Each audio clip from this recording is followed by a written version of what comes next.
5G से क्या बदलेगा आपके लिए? मोबाइल नेटवर्क की पांचवी पीढ़ी यानी 5G देश में आने को तैयार है। अगले कुछ महीनों में कई शहरों में ये सर्विस शुरू हो सकती है। जानिए इसके बारे में सब कुछ। 5G स्पेक्ट्रम का ऑक्शन पूरा हो गया। 71% स्पेक्ट्रम के लिए सरकार को रिकॉर्ड 1.5 लाख करोड़ रुपए मिले हैं। नीलामी की दौड़ में 4 कंपनियां शामिल रहीं। जैसा कि उम्मीद थी, मुकेश अंबानी की रिलायंस जियो सबसे बड़ी खरीदार बनी। कंपनी ने 88,000 करोड़ रुपए से ज्यादा के स्पेक्ट्रम खरीदे हैं। दूसरे नंबर पर है सुनील मित्तल की एयरटेल।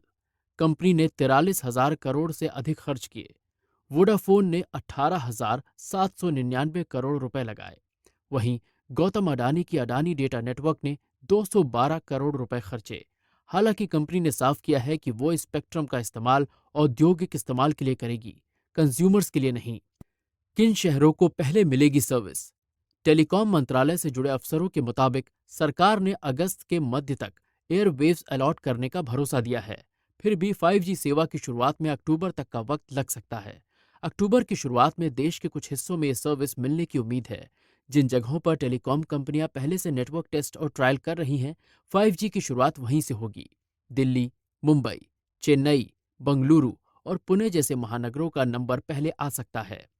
5G स्पेक्ट्रम की नीलामी के मौके पर टेलीकॉम मिनिस्टर अश्विनी वैष्णव ने कहा कि वो सितंबर-अक्टूबर तक सर्विस की शुरुआत होने की उम्मीद कर रहे हैं। इस साल के आखिर तक तो देश के तमाम शहर इस नेटवर्क से जुड़ जाएंगे।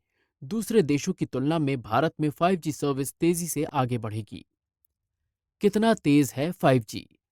सैमसंग ने 5G की स्पीड को लेकर एक टेस्ट किया था। कंपनी ने दावा किया था कि 5.2 जीबी प्रति सेकंड की रिकॉर्ड डाउनलोड स्पीड मिलती है। इस हिसाब से 10 सेकंड से 1 मिनट तक में फोन स्टोरेज फुल हो जाएगी। यूं 1 सेकंड में ही आप कुछ हाई डेफिनेशन फिल्में डाउनलोड कर सकते हैं। हालांकि यह अनुभव लैब का है। थियरी कहती है कि 4G भी 300 एमबीपीएस की डाउनलोड स्पीड हासिल कर सकता है, लेकिन असल में 10 एमबीपीएस भी मिल जाए तो गनीमत है।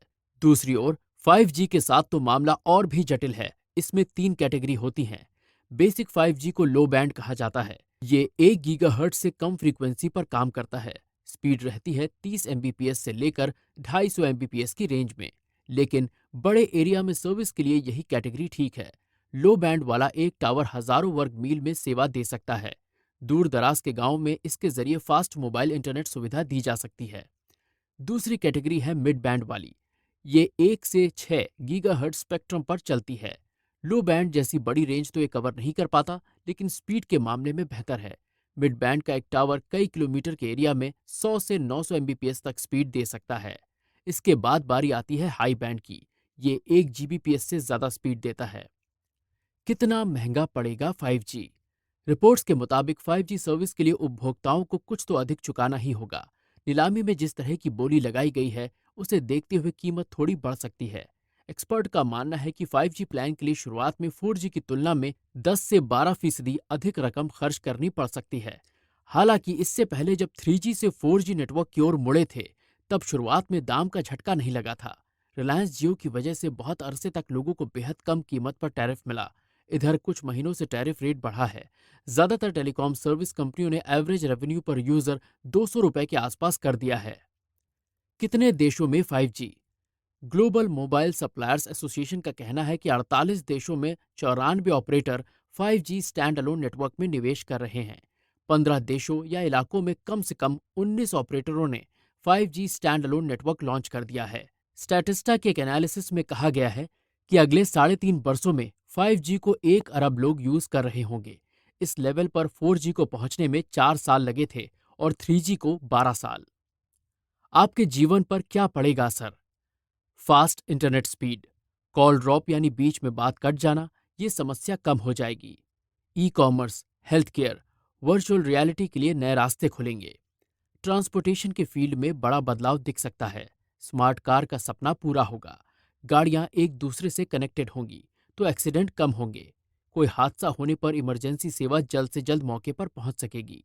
ड्रोन का इस्तेमाल बढ़ेगा। 5G की चर्चा केवल स्पीड की वजह से नहीं है। बताया जाता है कि यह एनर्जी की खपत भी कम करता है। ग्लोबल वार्मिंग की चिंता के बीच ये अच्छी बात दिखती है। 4G के मुकाबले 5G में एक फायदा यह है कि इसके तीनों वेव बैंड में लेटेंसी कम है।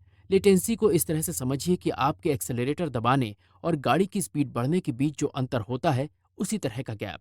अगर आप गेमर हैं तो आपको 5G ज़्यादा रास आएगा।